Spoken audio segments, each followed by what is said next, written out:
Channing was a lovely young lady, 21 years old, a senior at the University of Maryland here in College Park.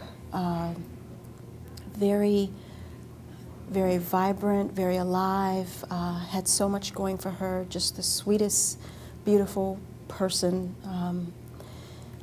She was actually going to graduate from school on May 22nd and will receive her degree posthumously.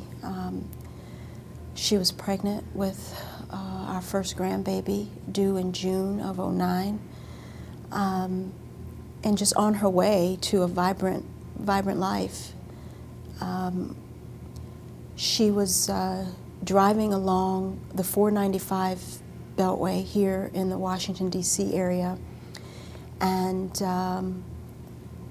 a tow truck that was towing a crane of some sort, a construction type vehicle, the tire flew off of that crane, and the tire bounced randomly around the Beltway and ultimately hit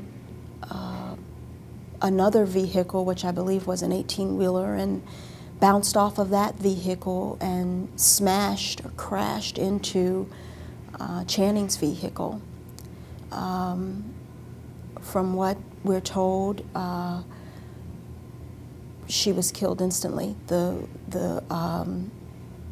impact of this tire, which was not just the rubber part of the tire, but the actual metal insert, I think you call it the rim maybe, the impact of that force,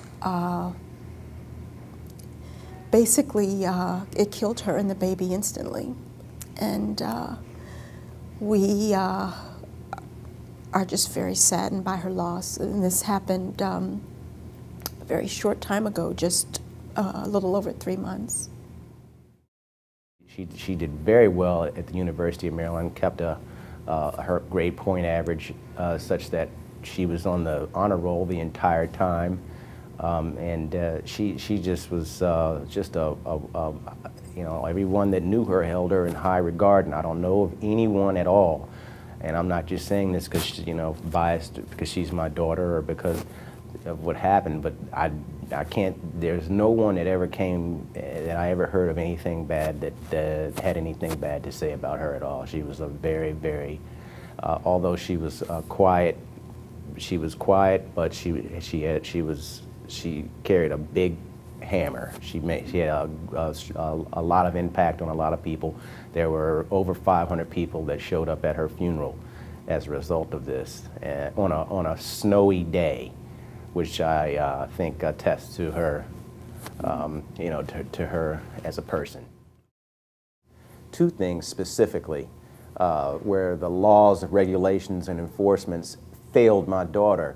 That would be wheel and tire separation, because that shouldn't have happened. The tire is what came apart from the truck and ended up killing her, and also the transportation of vehicles from one point to another.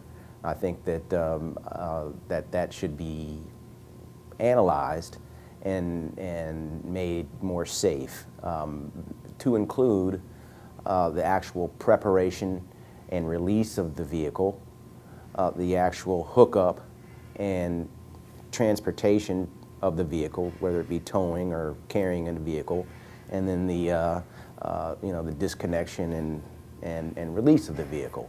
And I think that the parties all parties involved with that, the people that prep the vehicle, the people that authorize it to be taken away from, and the people that actually do the towing or the transportation, and the people that receive it, should all have rules, regulations, protocol, and that kind of thing, enforcement, to be able to make sure that something like this absolutely doesn't happen again. We need to put our voices in front of the decision makers and the lawmakers, because there's obviously not enough or not enough regulation or safety on our highways.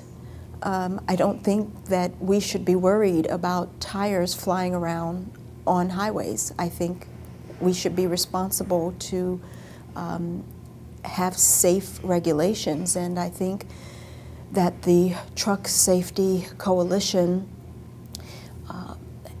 are very caring and compassionate people who see that the laws are obviously not enough and that our highways are not safe.